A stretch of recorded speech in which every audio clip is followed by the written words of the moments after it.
નમસ્તે વિદ્યાર્થી મિત્રો, ધોરણ 10 બેઝિક ગણિતના બોર્ડના પેપરમાં તમારે પણ 70 કરતાં વધારે માર્ક્સ આવે એના માટે આપણે એક સરસ મજાની સિરીઝની શરૂઆત કરી છે, વન શોર્ટ રિવિઝન. અહીંયા તમે જોઈ શકો છો વિદ્યાર્થી મિત્રો, આપણે 2 વિડીયો ઓલરેડી અપલોડ કરી દીધા છે. ચેપ્ટર નંબર 3 બે જ પ્રકારના દાખલા છે વિદ્યાર્થી મિત્રો, આમાં લોપની રીત, આદેશની રીત અને જબરજસ્ત પ્રેઝન્ટેશન સાથે આપણે વિડીયોને બનાવેલા છે. આ છે વિદ્યાર્થી મિત્રો સેકન્ડ ચેપ્ટર, શૂન્યો શોધો અને તેનો સંબંધ ચકાસો. બધા જ વિડીયો તમે જોઈ લેશો ને, હું તમને ગેરંટી સાથે કહું છું વિદ્યાર્થી મિત્રો, તમારા પૂરેપૂરા માર્ક્સ આવશે. આજે આપણે શું જોવાના છે વિદ્યાર્થી મિત્રો? ચેપ્ટર નંબર 7 યામ ભૂમિતિ. બહુ જ ઇમ્પોર્ટન્ટ ચેપ્ટર છે વિદ્યાર્થી મિત્રો, 11 માર્ક્સનું ચેપ્ટર છે અને એના કરતાં વધારે ઇમ્પોર્ટન્ટ શું છે? વિભાગ બી અને વિભાગ સી માં જુઓ, 2 માર્ક્સના 2 દાખલા પૂછાશે, 3 માર્ક્સના 2 દાખલા પૂછાશે. માત્ર 7.1 અને 7.2 જ છે, 4 દાખલા પૂછાશે વિદ્યાર્થી મિત્રો. આજે હું તમને જે 5-6 દાખલા કરાવીશ ને એનામાંથી જ વિદ્યાર્થી મિત્રો 4 દાખલા પૂછાશે. તમારા 11 માર્ક્સ પાક્કા થઈ જશે. તો વિડીયોને લાઈક કરીને ચેનલને સબસ્ક્રાઇબ કરજો અને અંત સુધી વિદ્યાર્થી મિત્રો જોજો. 7.1 માં વિદ્યાર્થી મિત્રો માત્ર અંતર સૂત્ર છે અને 7.2 માં વિદ્યાર્થી મિત્રો વિભાજન સૂત્ર છે અને એક મધ્ય બિંદુના યામ વાળું સૂત્ર. બહુ જ ઈઝી છે. અહીંયા ધ્યાનથી જો વિદ્યાર્થી મિત્રો, અહીંયા લખેલું છે સમાન અંતરે. સમાન અંતરે આવી ગયું એટલે તમારે સમજી લેવાનું કે અંતર સૂત્ર વાપરવું પડશે. અહીંયા શું લખેલું છે વિદ્યાર્થી મિત્રો? 2 બિંદુઓ આપેલા છે અને એમ કીધું છે કે આ 2 બિંદુઓથી સમાન અંતરે આવેલું હોય તેવું એક્સ અક્ષ પરનું આપણે બિંદુ શોધવાનું છે. તો વિદ્યાર્થી મિત્રો જસ્ટ આપણે પ્રેઝન્ટેશન જબરજસ્ત રાખવાનું. તમારે દાખલો કઈ રીતના કરવાનો, જેમ કે આ 25મા નંબરનો દાખલો હોય, 25મા નંબરનો દાખલો તો બીજા ચેપ્ટરમાંથી આવશે, પણ આપણે સપોઝ કરીએ તો તમારે અહીંયા આ રીતના નંબર લખી દેવાનો. પછી 2 બિંદુ આપેલા છે. એક બિંદુ કયું છે? 2 - 5, તો આપણે નામ આપી દઈએ A 2 - 5 અને બીજું બિંદુ શું છે? B નામ આપી દઈએ -2 અને 9. તો અહીંયા લખી દીધું -2 અને 9. એમ કીધું છે કે આ 2 બિંદુઓ છે ને, આ 2 બિંદુઓથી સમાન અંતરે, એટલે કે વિદ્યાર્થી મિત્રો આ બંને બિંદુઓથી સમાન અંતરે, જેમ કે સપોઝ કરી લઈએ અહીંયા, બરાબર, એ થી અહીંયા પી નામ આપી દઈએ, બરાબર. કયું બિંદુ આવેલું છે? એક્સ અક્ષ પર. એક્સ અક્ષ ઉપરનું બિંદુ હોય તો એનો વાય યામ તો શું થઈ જાય? 0 થઈ જાય. અને એક્સ અક્ષ પરનું બિંદુ આપણને ખબર નથી તો આપણે એક્સ સપોઝ કરી લઈશું. ધ્યાનથી સમજજો શું કીધું છે. એ લોકોએ એક્સ અક્ષની જગ્યાએ જો વાય અક્ષ કીધું હોત ને, અહીંયા હું લખી દઉં છું, એક્સ અક્ષનું બિંદુ કીધું છે આપણને, તો શું કરવાનું? એનો વાય યામ 0 થઈ જશે અને એક્સ અક્ષનું બિંદુ શોધવાનું છે તો એક્સ 0 લખીશું. અને વાય અક્ષ પરનું બિંદુ કીધું હોય તો એનો એક્સ યામ 0 થઈ જાત અને વાય યામ આપણે વાય લેત. આ તમારે યાદ રાખી દેવાનું આટલું, કારણ કે એ લોકો થોડુંક ચેન્જ કરીને પૂછશે. હવે એમ કીધું છે સમાન અંતરે, એટલે કે એ થી લઈને પી સુધીનું જેટલું અંતર હશે એને આપણે શું નામ આપી દઈએ? પીએ નામ આપી દઈએ. અને પી થી લઈને બી સુધીનું અંતર એને આપણે શું નામ આપી દઈએ? પીબી નામ આપી દઈએ. આ બંને કેવું છે? સમાન છે, કારણ કે કીધું છે. બહુ જ ઈઝી છે, તમને આવડે જ છે વિદ્યાર્થી મિત્રો. એક બિંદુ હોય, બીજું બિંદુ હોય, 2 બિંદુને નામ આપી દીધા, વચ્ચે સમાન અંતરે આપેલું છે એ લઈ લીધું. આ બંને કેવા છે? સમાન અંતરે, તો બંનેની વચ્ચે આપણે બરાબર કરી દીધું. હવે એક બિંદુને નામ આપી દેવાનું x1 અને y1, બીજા બિંદુને શું નામ આપી દેવાનું? x1 અને y1. સાહેબ કેમ આવું કરવાનું? હું કહું એટલું ખાલી ફોકસ કરો. બંને બિંદુને શું નામ આપી દીધા? x1 y1 x1 y1. જે વચ્ચે છે ને વિદ્યાર્થી મિત્રો એને નામ આપી દઈશું આપણે x2 અને y2, બરાબર. હવે શું કરવાનું? આને આપણે બંને બાજુ વર્ગ કરી દઈશું, કારણ કે સૂત્ર શું છે તમને ખબર છે ને, વર્ગમૂળ વાળું સૂત્ર છે, માટે આપણે વર્ગ કરી દઈશું તો વર્ગમૂળ કરવું નહીં પડે. સૂત્ર શું છે? તમે કહેશો સર સૂત્ર તો અમને ખબર જ છે, x2 - x1 નો વર્ગ પ્લસ y2 - y1 નો વર્ગ. અને અહીંયા પણ જોવા જઈએ વિદ્યાર્થી મિત્રો તો x2 - x1 નો વર્ગ પ્લસ y2 - y1 નો વર્ગ. હા સાહેબ, હવે શું કરવાનું? અહીંયા વિદ્યાર્થી મિત્રો પી આપેલું છે તો પી અને એ ની વાત કરવાની. x2 કેટલા આપેલા છે? x. x1 કેટલા આપેલા છે? 2. તો અહીંયા હું લખું x - 2 નો વર્ગ પ્લસ y2 કેટલા આપેલા છે? 0 આપેલા છે. ધ્યાનથી જોજો વિદ્યાર્થી મિત્રો, y2 કેટલા આપેલા છે? 0, તો 0 લખી દીધા. એના પછી શું લખવાનું છે? y2 પછી માઇનસ કરવાનું છે તો માઇનસ કરી દીધું. પછી y1 લખવાના છે. y1 કેટલા આપેલા છે? માઇનસ આપેલા છે. તો અહીંયા ડાયરેક્ટલી તમે માઇનસ ની જગ્યાએ પ્લસ કરી દો, માઇનસ માઇનસ પ્લસ થઈ જશે. અહીંયા જોવા જઈએ, અહીંયા પીબી લેવાનું છે તો x માઇનસ માઇનસ શું થઈ જશે? પ્લસ. મેં તમને હમણાં જ કીધું તો x + 2 નો વર્ગ પ્લસ y2 કેટલા છે 0, y1 કેટલા છે 9. તો આપણે લખી દીધું 0 - 9 નો વર્ગ. હવે શું કરવાનું, સૂત્ર તમને ખબર છે, આ જો સૂત્ર તમને ના ખબર હોય કે a પ્લસ b નો વર્ગ, એનું સૂત્ર શું થશે, a square plus 2ab plus b square. અને અહીંયા જો માઇનસ હોય તો અહીંયા શું થાય વિદ્યાર્થી મિત્રો, માઇનસ થાય. પણ કઈ વાંધો નહીં, તમને સૂત્ર ના યાદ હોય તો પણ આપણી પાસે ટ્રીક છે. જો શું કરવાનું, પહેલું શું લખેલું છે, x લખેલું છે, તો એનો વર્ગ કેટલો થશે, x વર્ગ થશે. હા સાહેબ. પછી અહીંયા માઇનસ છે ને, તો અહીંયા માઇનસ કરી દો, કરી દીધું. હવે શું કરવાનું, આ 3 3 નો ગુણાકાર કરો, 2 દુ 4, 4 ગુણ્યા x 4x થશે, તો 4x લખી દો. 2 નો વર્ગ અહીંયા તો પ્લસ જ કરવાનું ઓલવેઝ. 2 નો વર્ગ કેટલો થશે, 4 થશે. બસ વિદ્યાર્થી મિત્રો, તમને ખબર પડી જશે. હજી આ બે સોલ્વ કરીશું એટલે 0 + 5 કેટલા થશે, 5. 5 નો વર્ગ કેટલો થશે, 25. ફરીથી કરીએ, x નો વર્ગ, અહીંયા પ્લસ છે તો પ્લસ કરવાનું. પહેલી નિશાની તમારે કઈ કરવાની, જે ઉપર હોય એ જ કરવાની, બીજી તો હંમેશા પ્લસ જ કરવાની. 3 3 નો ગુણાકાર, 2 દુ 4, 4 ગુણ્યા x 4x, 2 નો વર્ગ 4, 0 - 9 -9 થશે, પણ -9 નો વર્ગ કેટલો થશે, 81 થશે. હવે અહીંયા જો તો પ્લસ x² કટ થઈ જશે. x વાળા પદ એક બાજુ આપવાના, તો આ -4x ને આપણે પેલી બાજુ મોકલી દઈએ. આ -4x આ બાજુ આવશે તો +4x થઈ જશે. અને ઓલરેડી એક 4x તો આપેલા જ છે. 25 ને 4 કેટલા થશે, તમે કહેશો સર 25 ને 4 29 થશે. આ 4 ને 81 કેટલા થશે, 85 થશે. 85 ની આ બાજુ આપી દઈશું તો -85 થઈ જશે. હવે 29 માંથી 85 જશે વિદ્યાર્થી મિત્રો, તો કેટલા આવશે, 56 આવશે. પણ કેવા, માઇનસ, કારણ કે આપણે મોટી સંખ્યાની નિશાની કરવાની. 4x 8x થઈ જશે. આ 8 ક્યાં જતા રહેશે વિદ્યાર્થી મિત્રો, ગુણાકારમાંથી ભાગાકારમાં જતા રહેશે. 8 ના ઘડિયામાં 56 ક્યારે આવશે, તમે કહેશો સર 7 × 8 = 56 થાય, પણ કેવા, -7. આ પ્રમાણે સરસ મજાનું આપણે બોક્સ અથવા વાદળ બનાવી દઈશું. x ની કિંમત -7 આવી ગઈ, તો તમારો આન્સર થઈ ગયો. તો x અક્ષ પરનું બિંદુ શું થશે, આપણે શું સપોઝ કર્યું હતું, x0. તો x અક્ષ આપણે શોધ્યો -7 અને y આમ તો શું હશે, 0 હશે. તો આ થઈ ગયું x અક્ષ પરનું બિંદુ. તો સરસ પ્રમાણે તમારા આ દાખલો 2 માર્ક્સમાં પણ પૂછાઈ શકે છે, 3 માર્ક્સમાં પણ પૂછાઈ શકે છે. જ્યારે તમને એમ કીધું સમાન અંતરે બે બિંદુ આપેલા હોય તો બંનેને x1 y1 કહી દેવાનું. x અક્ષ પરનું બિંદુ કીધું હોય તો x0 લેવાનું, y અક્ષ પરનું બિંદુ કીધું હોય તો 0y લેવાનું. બંને બાજુ સૂત્રો વાપરવાના, અંતર સૂત્રો સરખાવવાના, તમને કિંમત મળી જશે. ચલો, એના પછી વિદ્યાર્થી મિત્રો એ જ ક્વેશ્ચન છે, થોડોક ટ્રિકી કરીને પૂછ્યો છે. અહીંયા એમ કીધું છે કે x અને y વચ્ચેનો સંબંધ ચકાસો. કંઈ જ નહીં કરવાનું વિદ્યાર્થી મિત્રો, કોપી ટુ કોપી. શું કીધું, કોપી ટુ કોપી, આવું જ કરવાનું છે. કઈ રીતના, જુઓ, બે બિંદુ તમને આપેલા હશે, તો અહીંયા હું લખી દઉં છું. એક બિંદુ શું છે, 3 અને 6. બીજું બિંદુ કયું આપેલું છે, -3 અને 4. નામ શું આપવાના, તમે કહેશો સર હમણાં જ તમે શીખવાડ્યું, x1 y1 x1 y1. વચ્ચે કયું બિંદુ લેવાનું, x અને y લેવાનું. એને શું કહી દેવાનું, x2 અને y2 કહી દેવાનું. તો હમણાં જ કીધું શું લખવાનું, pa બરાબર શું લખવાનું, pb લખવાનું. બંને બાજુ શું કરવાનું, વર્ગ કરવાનું. હા સાહેબ. હવે સૂત્ર મૂકી દઈએ. સૂત્ર આપણે લખી દઈએ, x2 - x1 નો વર્ગ પ્લસ y2 - y1 નો વર્ગ. અહીંયા પણ લખી દઈએ, x2 - x1 નો વર્ગ પ્લસ, પેન કામ નથી કરતી, બીજી પેન લઈ લઈએ, ચલો કઈ વાંધો નહીં, y2 - y1 નો વર્ગ.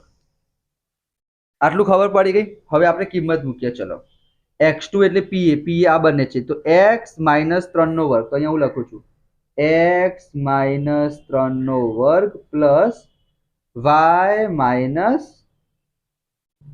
6 નો વર્ગ બરાબર. આ બાજુ જોવા જઈએ તો x2 કેટલા આપેલા છે, -3 આપેલા. અચ્છા, અહીંયા x માઇનસ શું થઈ જશે, પ્લસ થઈ જશે. y2 y -4 થઈ જશે. આ તો તમને આવડશે જ વિદ્યાર્થી મિત્રો. આપણે શું કર્યું છે, ખાલી કિંમત મૂકી છે, બરાબર. હવે મેં તમને કીધું હતું ટ્રીક પ્રમાણે. ચલો ટ્રીક પ્રમાણે કરીએ, આમાં તમારું એકદમ પાક્કું થઈ જશે. જો પહેલાનો વર્ગ, તો પહેલાનો વર્ગ કરી દીધો. 3 માઇનસ હોય તો માઇનસ કરો, 3 ને 3 નો ગુણાકાર, 2 તરી 6x, તો લખી દો 6x. અહીંયા તો પ્લસ જ કરવાનું, 3 નો વર્ગ 9. ફરીથી y નો વર્ગ, માઇનસ હોય તો માઇનસ, 2 છંગ 12y અને 6 નો વર્ગ થશે 36. ફરીથી અહીંયા જો x નો વર્ગ પ્લસ હોય તો પ્લસ 2 તરી 6x બીજાનો વર્ગ, ફરીથી y નો વર્ગ માઇનસ હોય તો માઇનસ 4 દુ 8y અને 4 નો વર્ગ 16. હવે x સ્ક્વેર કટ થઈ જશે બંને બાજુથી, y સ્ક્વેર કટ થઈ જશે. હવે આપણે શું કરવાનું, x અને y વચ્ચે સંબંધ ચકાસવાનો હોય તો x વાળા પદ અને y વાળા પદ આપણે ડાબી બાજુ રાખીશું. તો જો અહીંયા માઇનસ 6x છે તો માઇનસ 6x લખી દો પહેલા. આ બાજુ x પર પ્લસ 6x આપેલું છે, આ બાજુ આવશે તો માઇનસ 6x થઈ જશે. આ માઇનસ 12y આ બાજુ આપેલા છે તો એને આપણે લખી દીધા. આ માઇનસ 8y આ બાજુ આવશે તો પ્લસ 8y થઈ જશે. તો x y વાળા બંને પદને આ બાજુ લખી દીધા. આ પ્લસ 9 પ્લસ 36, 36 9 45 થશે, 45 સામે જશે તો માઇનસ 45 થઈ જશે. પ્લસ 9 અને પ્લસ 16, તો 9 16 ને 9 કેટલા થશે 25, તો આ બાજુ લખી દઈશું 25. માઇનસ 6x શું થશે, માઇનસ 12x થશે. સરખી નિશાની હોય તો સરવાળો થાય.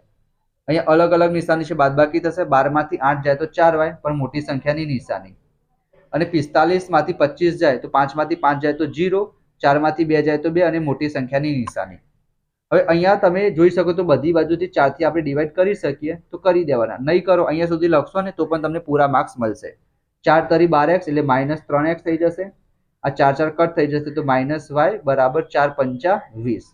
3 3 માઇનસ છે તો વિદ્યાર્થી મિત્રો આપણે 3 3 ને પ્લસ પણ કરી શકીએ છીએ. તો આ થઈ ગયું x અને y વચ્ચેનો સંબંધ. અહીંયા સુધી તમે લખશો તો પણ તમને પૂરેપૂરા માર્ક્સ મળશે. બરાબર, અહીંયા સુધી લખશો તો પણ ખબર પડી વિદ્યાર્થી મિત્રો. આ પ્રમાણે તમારે પ્રેઝન્ટેશન રાખવાનું છે. x અને y વચ્ચેનો સંબંધ ચકાસ્યો આપણે, અને એક આ સમાન અંતરે એક જેવા જ દાખલા હતા વિદ્યાર્થી મિત્રો. ચલો એના પછી આ દાખલો મને લાગે છે કે પૂછાઈ જાય. સહેલો દાખલો છે, કંઈ જ નથી કરવાનું, 2 માર્ક્સમાં પૂછાઈ જાય. વિભાજન કરતા બિંદુના યામ શોધવાના છે. તો સૌથી પહેલા તમારે એક બિંદુ શું આપેલું છે, -1 અને 7. એને શું નામ આપી દેવાનું, x1 y1. બીજું બિંદુ આપેલું છે 4 અને -3, એને નામ આપી દેવાનું x2 અને y2. તમને m1/m2 એટલે કે ગુણોત્તર શું આપેલો છે, 2/3. અને આપણે વિભાજન કરતા બિંદુના નામ સપોઝ કરી લઈએ p of xy. તેનું સૂત્ર તમને ખબર જ હશે. તમારે આ રીતના નહીં લખવાનું, તમારે ઊભું લખવાનું, જેથી સારી એવી સ્પેસ કવર થઈ જાય. સૂત્ર શું છે, p of xy. સૂત્ર પણ હું તમને યાદ રખાઈ દઉં વિદ્યાર્થી મિત્રો, જેથી કન્ફ્યુઝન ના થાય. નીચે તો શું લખી દેવાનું, m1 પ્લસ m2. અહીંયા પણ શું લખી દેવાનું, m1 પ્લસ m2. નીચે તો શું લખવાનું, m1 પ્લસ m2. આ વિભાજન સૂત્ર છે.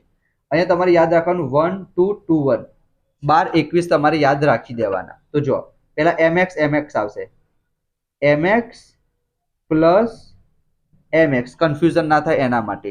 અહીંયા my આવશે, my પ્લસ my. નીચે શું લખવાનું છે, m1 plus m2, m1 plus m2. અહીંયા શું લખવાનું, mx my 12 21 લખવાના છે. તો 1 2 2 1, 1 2 2 1. તો આ થઈ ગયું તમારું સૂત્ર. બરાબર, હવે કંઈ જ નથી કરવાનું, ખાલી કિંમત મૂકવાની છે.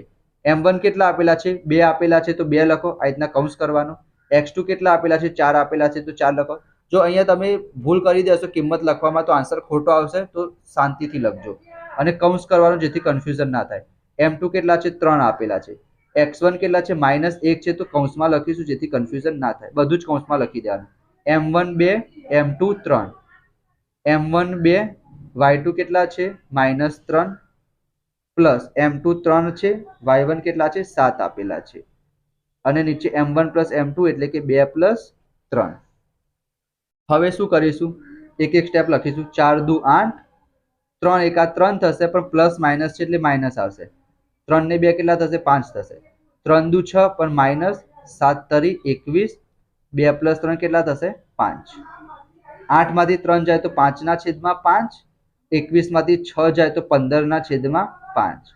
આને તમે કટ કરો તો 5 એકા 5 થઈ જાય અને 5 તરી 15 થઈ જાય. તો વિભાજન બિંદુના યામ શું આવ્યા, 1 એટલે x યામ 1 આવ્યો અને y યામ 3 આવ્યો. તો આ 2 માર્ક્સ તમારી પરીક્ષામાં દાખલો પૂછાઈ જાય. બરાબર, હવે એના પછી બિંદુઓ આપેલા છે. આમાં વિદ્યાર્થી મિત્રો અંતર આપેલું છે, તો અંતર આપેલું તો અંતર સૂત્ર જ વાપરવાનું. તમને આ જે 2 બિંદુ આપેલા છે, એક બિંદુને શું નામ આપી દેવાનું, તમે કહેશો સર x1 y1 નામ આપી દેવાનું, બીજા બિંદુને x2 y2 નામ આપી દેવાનું. અંતર આપેલું છે તો અંતર સૂત્ર જ વાપરવું પડશે. એ લોકો y ની જગ્યાએ કંઈ પણ p q abcd કંઈ પણ લખી શકે છે. સૂત્ર શું છે? તમે કહેશો સર અંતર સૂત્ર વાપરવું હોય તો અંતર સૂત્ર શું થશે? કૌંસમાં આપણે શું લખવું પડશે? આપણે કોની વચ્ચેનું અંતર શોધવાનું છે? કયા બે બિંદુ છે? pq છે તો pq વચ્ચેનું અંતર શોધવું હોય તો આપણે શું લખવું પડે? pq લખવું પડે. સૂત્ર શું છે? વર્ગમૂળમાં x2 - x1 નો સ્ક્વેર પ્લસ y2 - y1 નો સ્ક્વેર. PQ એટલે કે બે વચ્ચેનું અંતર 10 આપેલું છે તો ઓલરેડી આપણે કેટલા લખી દઈશું? 10 લખી દઈશું. અહીંયા વિદ્યાર્થી મિત્રો શું કરીશું? યાદ રાખજો, જ્યારે પણ તમને બંને વચ્ચેનું અંતર આપેલું હોય ને તો આપણે બંને બાજુ આ રીતના વર્ગ કરી દઈશું. એનાથી બેનિફિટ શું થશે? આ વર્ગ અને વર્ગમૂળ શું થઈ જશે? કટ થઈ જશે. PQ કેટલા આપેલા છે? 10 આપેલા છે. હું ડાયરેક્ટ લખું છું 10 નો વર્ગ કેટલો થશે? 100 થશે. PQ ની જગ્યાએ કેટલા લખવાના? પહેલા તમારે 10 લખવાના, 10 નો વર્ગ 100 થઈ જશે. હવે તમારે વર્ગમૂળ કરવાની જરૂર નથી. x2 કેટલા આપેલા છે? તમે કહેશો સર x2 10 આપેલા છે. x1 કેટલા આપેલા છે? 2 આપેલા છે. y2 કેટલા આપેલા છે? y આપેલા છે. y1 કેટલા આપેલા છે? આ માઇનસ મેં એમને કરી દીધા. y1 આપણને કેટલા આપેલા છે? -3. તો માઇનસ માઇનસ શું થઈ જશે? પ્લસ થઈ જશે. જો તમે મિસ્ટેક કરી તો આન્સર નહીં આવે. આ 100 વિદ્યાર્થી મિત્રો એમના એમ 10 માંથી 2 જશે તો કેટલા આવશે? 8 આવશે. અહીંયા સાદુરૂપ પછીના નેક્સ્ટ સ્ટેપમાં આપી દઈએ. ચલો વિદ્યાર્થી મિત્રો, 100 નો સ્ક્વેર કેટલો થશે? 100 થશે. હું ડાયરેક્ટ લખું છું, ચલો નહીં લખતો. 8 નો વર્ગ કેટલો થશે? 64 થશે. આ તો મેં તમને હમણાં જ કીધું, પહેલાનો સ્ક્વેર કરવાનો, 3 3 નો ગુણાકાર અને 3 નો વર્ગ 9. આ 64 ને 9 કેટલા થશે? તમે કહેશો સર 64 ને 9 થશે 73. એ 73 ને આપણે ડાબી બાજુ મોકલી દઈશું તો કેવા થઈ જશે? માઇનસ થઈ જશે. તો આ બાજુ શું વધ્યું? y² plus 6y. 100 માંથી 73 જશે તો કેટલા વધશે? 27 વધશે. તો y² પ્લસ 6y બરાબર 27. આ 27 ને આ બાજુ મોકલી દઈએ તો y² પ્લસ 6y માઇનસ 27 બરાબર 0. હવે આને વિદ્યાર્થી મિત્રો સેકન્ડ ચેપ્ટર દ્વિઘાત બહુપદી એની રીતના સોલ્વ કરવાનું. અહીંયા કઈ ના આવે તો સહગુણક 1 કહેવાય. 27 એકા 27, 27 ના એવા બે ભાગ પાડવાના, ગુણાકાર કેટલો થવો જોઈએ? 27 અને બાદબાકી કેટલી થવી જોઈએ? 6. તો તમે કહેશો સર 9 અને 3, 9 તરી 27, 9 માંથી 3 જાય તો 6. તો પહેલું પદ એમ ના એમ, ત્રીજું પદ એમ ના એમ. પહેલા મોટી સંખ્યા લખવાની, પછી નાની સંખ્યા લખવાની. અહીંયા જે નિશાની હોય એ નિશાની અહીંયા કરવાની, અલગ હોય તો માઇનસ કરવાનું. અને જો તમને ડાયરેક્ટ આવડે કે 9 માંથી 3 જાય તો 6, બરાબર. કોમન લઈએ તો અહીંથી y કોમન આવશે તો અહીંયા વધશે y પ્લસ 9. અહીંથી -3 કોમન આવશે, માઇનસ કોમન લઈએ તો અંદર શું થઈ જાય? પ્લસ થઈ જાય. આ બંને બ્રેકેટ એક જેવા આવવા જોઈએ તો જ તમારો આન્સર સાચો કહેવાય. અને બીજું બંનેને આપણે જોડી દેવાના, આ બંનેને. મારી પાસે નીચે જગ્યા નથી, તમારે શું કરવાનું છે? નીચે જ કન્ટિન્યુ કરવાનું છે. તો y પ્લસ 9 બરાબર 0, તો y બરાબર થઈ જશે -9 અને -3 બરાબર 0 લઈશું તો -3 પેલી બાજુ જાય તો +3 થઈ જાય. તો y ની કિંમત 2 આવશે. સરસ મજાનું તમારે બોક્સ બનાવી દેવાનું. તો આ પ્રમાણે તમે શોધી શકો છો. ખબર પડી વિદ્યાર્થી મિત્રો? ચલો એના પછી આ દાખલો પણ ઇમ્પોર્ટન્ટ છે. તમને 4 શિરોબિંદુ આપેલા છે સમાંતર બાજુ ચતુષ્કોણના અને x અને y ની આપણે કિંમત શોધવાની છે. તો અહીંયા હું તમને દોરી દઉં. પહેલા સૌથી પહેલા સમાંતર બાજુ ચતુષ્કોણ કોને કહેવાય? સામ સામેની બાજુ કેવી હશે? સરખી હશે. કન્ફ્યુઝન તમે શું ના કરતા, આ જે બિંદુ આપેલા છે ને વિદ્યાર્થી મિત્રો, જેમ કે તમે એક બિંદુ અહીંયા લખ્યું તો એક બિંદુ અહીંયા નહીં લખવાનું. એ અહીંયા નામ આપી દઈશું b, પછી c અહીંયા ના લખતા. કાં તો ઘડિયાળના કાંટાની દિશામાં જજો, કાં તો ઘડિયાળના કાંટાની વિરુદ્ધ દિશામાં જજો. તમે આડું અવળું લખશો તો પછી આન્સર નહીં આવે. a b c અને d. એ બિંદુ શું છે? 1 અને 2. અહીંયા મારી પાસે જગ્યા ઓછી છે વિદ્યાર્થી મિત્રો, માટે મેં અહીંયા દોરી છે. તમારે વચ્ચોવચ્ચ જ દોરવાની. અને 3 અને આ સમાંતર બાજુ ચતુષ્કોણના 4 શિરોબિંદુ દોરી દીધા. x અને y ની કિંમત આપણે શોધવાની છે વિદ્યાર્થી મિત્રો. તો યાદ રાખવાનું, અહીંયા મધ્યબિંદુ વાળું સૂત્રનો યુઝ કરવાનો. આને વિકર્ણ કહેવાય. જે સમાંતર બાજુ ચતુષ્કોણના વિકર્ણ હોય ને વિદ્યાર્થી મિત્રો, એ પરસ્પર દુભાગ છે, એટલે કે બે સરખા ભાગ પડશે. આ જેટલું હશે એટલું જ આ હશે, આ જેટલું હશે એટલું જ શું હશે? આ હશે. તો અહીંયા તમારે એ સૂત્રનો યુઝ કરવાનો, મધ્યબિંદુ વાળું સૂત્ર. કયું સૂત્ર અહીંયા હું લખી દઉં છું? મધ્ય બિંદુના યામ શોધવાનું સૂત્ર. તો આ વિકર્ણ કયો છે વિદ્યાર્થી મિત્રો? AC. તો અહીંયા લખવાનું જે AC ના યામ અને આ બાજુ કયું છે વિદ્યાર્થી મિત્રો? બીડી. બીડી ના યામ. આવું તમારે નથી લખવાનું, જસ્ટ હું તમને સમજાવવા માટે લખું છું. મધ્ય બિંદુ વાળું સૂત્ર વાપરવાનું. તો અહીંયા નામ શું આપી દઈશું? અહીંયા થોડીક જગ્યા મારી પાસે ઓછી છે વિદ્યાર્થી મિત્રો. આને હું કહી દઉં x1 y1, આને હું કહી દઉં x2 y2, આને હું કહી દઉં x1 y1, આને હું કહી દઉં x2 y2. તમે આને x1 y1 કહેશો, આને x2 y2 કહેશો, ચાલશે. સામ સામે જે હોય એને x1 y1 x2 y2 કહી દેવાનું. હવે એસી ની વાત કરીએ આપણે, તો એસી માટે એસી ને અહીંયા મધ્ય બિંદુ લખવાનું હતું તમારે ખાલી. એસી ના મધ્ય બિંદુના યામ, બીડી ના મધ્ય બિંદુના યામ. તો એસી ના મધ્ય બિંદુના યામ એટલે અહીંયા આવશે. તો મધ્ય બિંદુ શોધવું તો શું કરવું પડે? બંનેનો સરવાળો અને અડધા કરવા પડે. તો અહીંયા x1 plus x2, x1 plus x2 છેદમાં 2. એ જ પ્રમાણે y1 પ્લસ y2 છેદમાં 2. અહીંયા પણ x1 પ્લસ x2 છેદમાં 2. અહીંયા થોડીક જગ્યાની અભાવ છે, સોરી આના માટે વિદ્યાર્થી મિત્રો. ખબર પડી ગઈ મેં શું કર્યું? હવે x1 કેટલા આપેલા છે? 1 આપેલા છે, x2 x આપેલા છે. તો x પ્લસ 1 એના છેદમાં 2 અને બીજાનો સરવાળો કરીએ તો 2 પ્લસ 6 એના છેદમાં 2. આ બાજુ 3 પ્લસ 4 ના છેદમાં 2, 5 પ્લસ y ના છેદમાં 2. બરાબર. હવે અહીંયા તમારે x યામ સાથે લખવાના. અહીંયા શું આપેલું છે? x પ્લસ 1 અપોન 2 બરાબર 3 પ્લસ 4 અપોન 2. આ બંને કટ કરી દેવાના. તો શું થશે? x પ્લસ 1 બરાબર 3 પ્લસ 4. હું ડાયરેક્ટ લખું છું વિદ્યાર્થી મિત્રો, કારણ કે થોડોક અભાવ છે જગ્યાનો. 4 ને 3 7 થઈ જશે, પ્લસ 1 આ બાજુ આવશે તો 7 માંથી 1 જશે તો વિદ્યાર્થી મિત્રો કેટલા આવશે? 6 આવશે. તો x ની કિંમત 6 મળી ગઈ. એ જ પ્રમાણે આપણે y આમ સરખાઈ દઈએ. તો 2 પ્લસ 6 અપોન 2 બરાબર y પ્લસ 5 લખો તો 5 પ્લસ y લખો. અહીંયા વિદ્યાર્થી મિત્રો સરખા હોય તો કટ થઈ જાય, જો સરખા ના હોય ને તો તમારે ક્રોસ મલ્ટિપ્લિકેશન કરી દેવાનું. 2 ને 6 કેટલા થશે? 8 થશે. આ y પ્લસ 5, 5 આ બાજુ આવશે તો માઇનસ થઈ જશે, તો 8 માંથી 5 જશે તો વિદ્યાર્થી મિત્રો કેટલા આવશે? 3 આવશે. બરાબર. તો સમાંતર બાજુ ચતુષ્કોણના ક્રમિક શિરોબિંદુ વાળું સૂત્ર હતું. એક તમને વ્યાસ વાળો પણ આવશે. બરાબર. આ જો વિદ્યાર્થી મિત્રો એસી વર્તુળનો વ્યાસ છે, એ દાખલો પણ આ રીતના જ કરવાનો છે. તો ક્રમિક શિરોબિંદુ વાળો મેં તમને કરાયો, અંતરસૂત્ર વાળો કરાયો. એના પછી મોસ્ટ ઇમ્પોર્ટન્ટ દાખલો છે ગુણોત્તર વાળો. આ પણ તમારી પરીક્ષામાં 100% પૂછાશે. જ્યારે પણ તમને એમ દેખાય કયા ગુણોત્તરમાં, આ દાખલો 3 રીતના પૂછાઈ શકે છે વિદ્યાર્થી મિત્રો. મેથડ એક જ છે, તમને આવડી જશે. જ્યારે પણ તમને એમ કે કયા ગુણોત્તરમાં, એનો મતલબ તમારે શું શોધવાનું છે? m1 m2 શોધવાનું છે. બરાબર. વિભાજન સૂત્ર તમારે વાપરવાનું રહેશે. તો આપણે વિભાજન સૂત્ર લખી દઈએ વિદ્યાર્થી મિત્રો. મેં તમને હમણાં જ કીધું હતું, વિભાજન સૂત્ર આપણે વાપરવું હોય તો કઈ રીતના યાદ રાખવાનું? તમે કહેશો સર અમને યાદ જ છે, ખાલી આપણે શું યાદ રાખવાનું છે? 12 21 યાદ રાખવાનું છે. નીચે તો શું લખવાનું છે? m1 plus m2. અહીંયા પણ શું લખવાનું? m1 plus m2. અહીંયા mx પ્લસ mx. અહીંયા લખવાનું my પ્લસ my. 1 2 2 1 1 2 2 1. 12 21 12 21 વિભાજન સૂત્ર આપણું કમ્પ્લીટ. હવે શું કરવાનું વિદ્યાર્થી મિત્રો? મને લાગે છે કે આ વખતે આ દાખલો તમારી પરીક્ષામાં 100% પૂછાશે. કયા ગુણોત્તરમાં વિભાજન કરે. તમારે શું કરવાનું છે? m1 m2 શોધવાનું છે. તમને 2 બિંદુ હંમેશા આપેલા હશે. શું કીધું મેં? 2 બિંદુ હંમેશા આપેલા હશે. એક બિંદુ આપેલું છે -6 અને 10, એને નામ આપી દેવાનું x1 y1. બીજું બિંદુ જે આપેલું હશે એને નામ આપી દેવાનું વિદ્યાર્થી મિત્રો x2 y2. તમારે કંઈ નથી કરવાનું, હું જે કહું એ યાદ રાખો.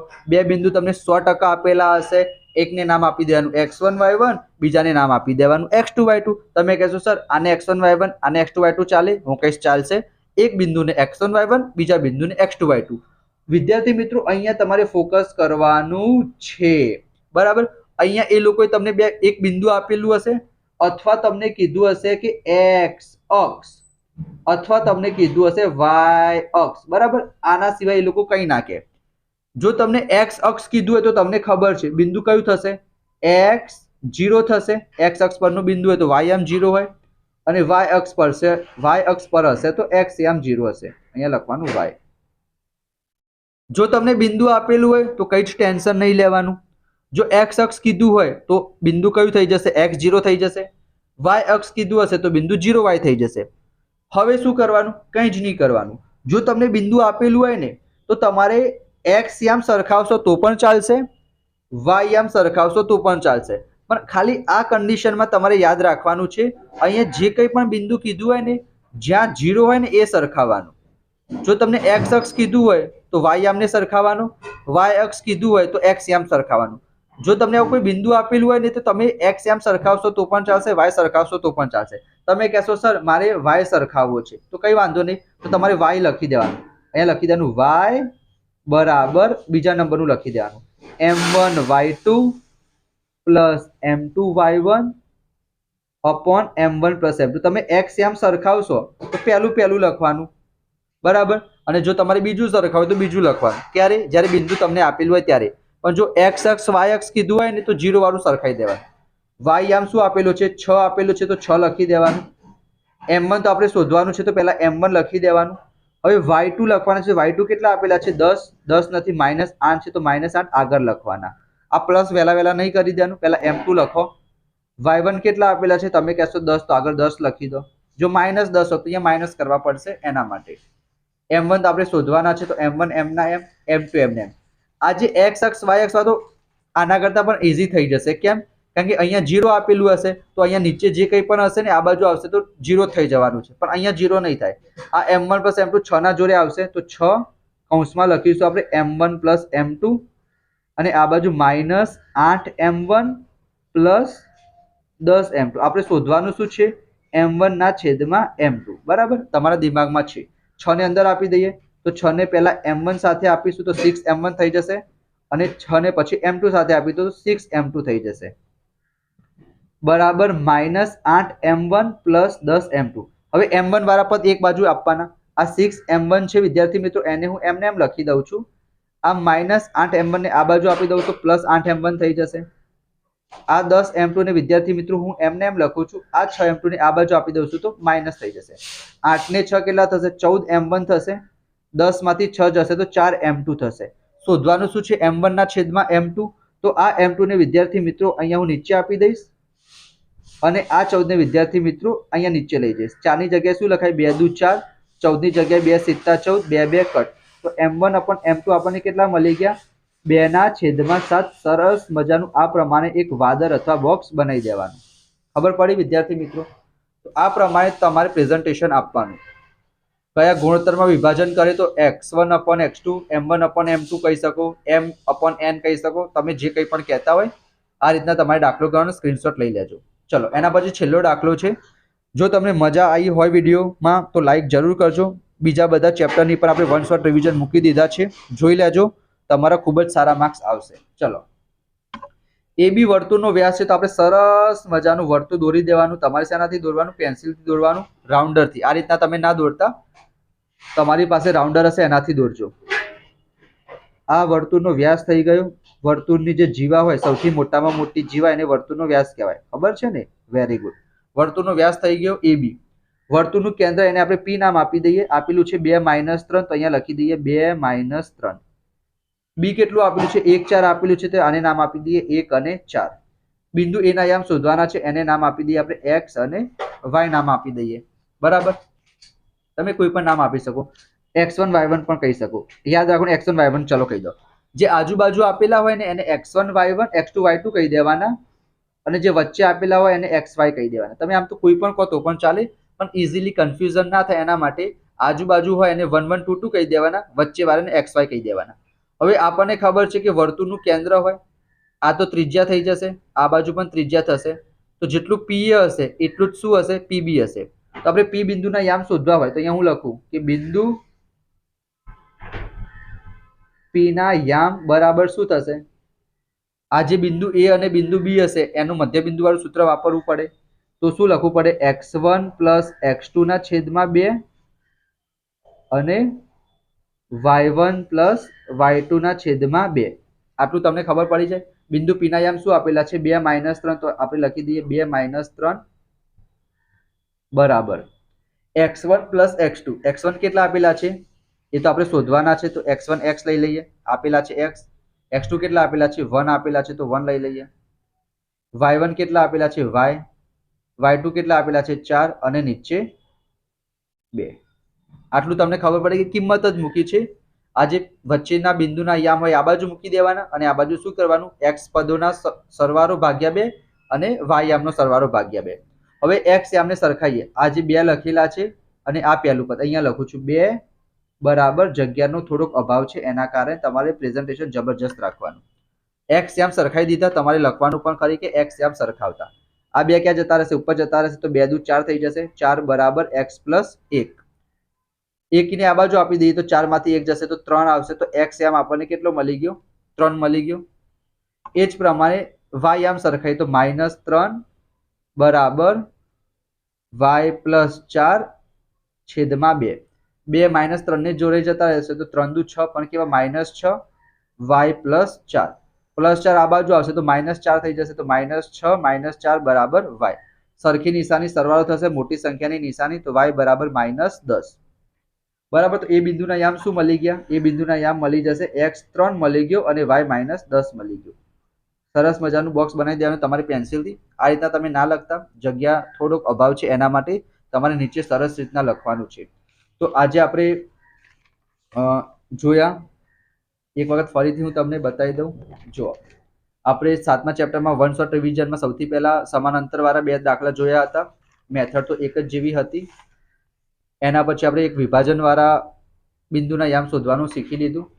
એના પછી કયા ગુણોત્તરમાં વિભાજન કરે, એના પછી વર્તુળનું કેન્દ્રવાળું, એના સિવાય એક દાખલો છે ત્રિભાગ બિંદુના યામવાળો. એમાં પણ આના જેવું જ કરવાનું છે વિદ્યાર્થી મિત્રો. ત્રિભાગ બિંદુના યામમાં એટલે કે 3 સરખા ભાગ પાડતો હોય એટલે એક વખત 2/1 નો ગુણોત્તર લઈ લેવાનો, એક વખત 1/2 નો ગુણોત્તર લઈ લેવાનો તો પણ તમને મળી જશે.